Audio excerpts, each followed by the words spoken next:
네, 반갑습니다. 돌직구쇼 춘추관장 김관장입니다. 저희 돌직구쇼의 춘추관의 문은 언제나 국민 여러분, 시청자 여러분께 활짝 열려 있습니다. 오늘 김관장이 준비한 3가지 청와대 뉴스의 키워드를 공개합니다. 첫 번째 키워드는 탁현민 행정관, 2급 선임 행정관의 사진이 있고요. 정당들의 마크도 함께 있습니다. 야4당이네요. 과연 뭐라고 나왔을까요? 야4당이 모두 탁현민 경질하라, 사퇴하라 라는 입장을 냈습니다. 여기에 플러스 여성계도 탁현민 행정관의 사퇴를 촉구했습니다. 탁현민 행정관의 또 다른 저서의 내용이 너무나도 여성을 성적으로 비하하고 있다라는 이유 때문입니다. 두 번째 키워드입니다. 조희연 교육감과 조국 민정수석의 모습이 보이는데요. 과연 어떤 키워드일까요? 자기들 자녀는 다 보내놓고 왜 우리만? 과연 어디에 자녀들을 보냈다는 걸까요? 누구의 목소리일까요? 잠시 후 공개하겠습니다. 세 번째 키워드입니다. 역시 조국 수석과 대한민국 국회가 나란히 인쇄되어 있네요. 어떤 키워드일지 뜯어보겠습니다. 자, 세 번째 키워드는 조국 수석 결국 국회 출석. 여야가 과연 조국 수석의 출석을 두고 어떤 것을 합의했던 걸까요? 잠시 후 다뤄보겠습니다. 춘추관 뉴스 먼저 첫 번째 뉴스.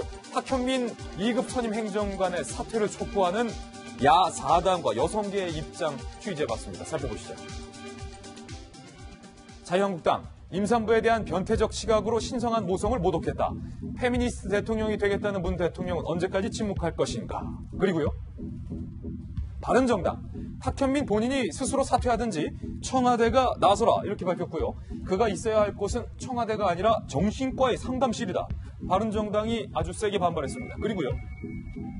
국민의당입니다. 문재인 정권은 왜 탁현민 행정관에 집착하는가? 저급한 성인식 수준을 보고 있노라니 뒷목이 뻐근하다. 청와대 밖에서 아주 자유롭게 말할 수 있도록 즉각 경질하는 것이 마땅하다.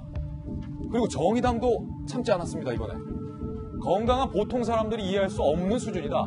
문 대통령의 성공적 개혁에 걸림돌이 된다. 스스로 물러나는 것이 마땅하다. 정의당까지 야4당 모두가 탁현민 2급 선임 행정관의 사퇴를 촉구했습니다. 그리고 한국여성단체연합도 비판의 성명을 냈습니다.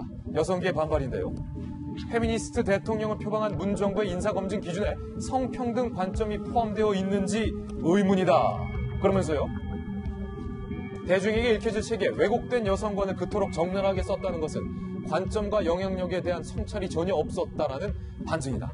김병민 의원님, 탁현민 행정관에 대해서 이제는 정의당까지 야4당의 여성계까지 반발하고 있어요. 네, 그러니까 안경환 전 후보자 같은 경우가 완전히 코너에 몰리게 됐던 게 정의당까지 비판하기 시작하면서부터 결국 사퇴할 수밖에 없는 상황으로 가게 됐었죠. 김기정 전 안보실 2차장 같은 경우도 결국 여성단체에서 문제를 제기하지 않았습니까? 이런 관점에서 보게 됐을 경우에 탁현민 행정관에 대한 문제는 쉽게 사그라들긴 좀 어려운 상황으로 보이고요. 근데 이제 좀 놀라운 거는 이 정도 됐으면 어저께 하루 종일 실시간 검색어 1위를 계속 하고 있었었고 지금 현재도 논란이 되고 있는데 이게 한 번이 아니라 지난번에 있었던 저서까지 있음에도 불구하고 본인은 SNS를 통해서 사과를 했지만 청와대 전체 입장이 아직 없다는 겁니다. 그러니까 여러 가지 고심중이 있을 거라는 반증이 있는 것 같은데요.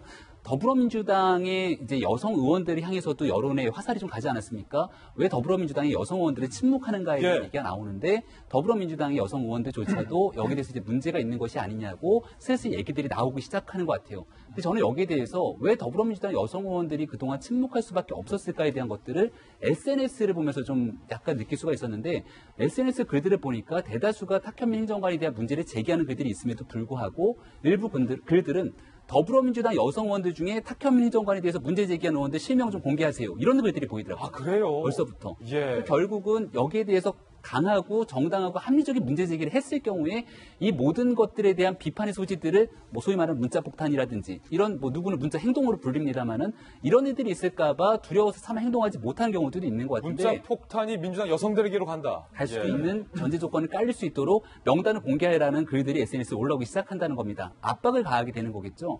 여기에 대해서 이제 청와대가 깊은 고심을 할 것이라고 보여지고요. 저는 이 정도 여론이 형성됐으면 어떤 결과와 방향이든지 간에 응답을 내놓을 거라고 보는데 이제 한마디만 더 얘기를 드리면 문정인 특보의 발언이 있을 경우에 나는 교수로서 있게 한 거지 왜 나한테 그러냐라고 얘기했잖아요. 문정인 교수님도 마찬가지고 탁현민 행정관의 이 말랑말랑한 뇌가 필요하면은 공직에서 역할 수행이 아니라 우리가 박근혜 전 대통령 때 얘기가 나왔던 히칭 캐비넷. 히칭 캐비넷. 대통령께 사적으로 조언할 수 있는 자리에서도 얼마든지 이런 일들을 할 수 있는 분들이라고 보여지거든요. 그게 여기서 한번 더 나오는 거예요. 다만 공직의 자리에 있기에 부적격하기 때문에 많은 사람들이 이렇게 목 놓아서 예. 얘기하는 게 아닌가 그런 말씀을 드리고 싶습니다. 여당인 민주당 여성 의원도 참다 입장을 냈습니다. 재윤경 의원이 이렇게 말했습니다. 매우 문제가 있는 발언이다. 여성 의원들과 대책을 논의하겠다. 제 의원 참 용기 있다라고 박수 보내드리고 싶어요. 김병민 의원이 지금 이른바 열렬한 지지층에서 탁현민 사퇴를 촉구하는 민주당 여성 의원들에게 문자폭탄이 가해지고 있다는 것까지 했는데 제 의원은 용기를 낸 거예요.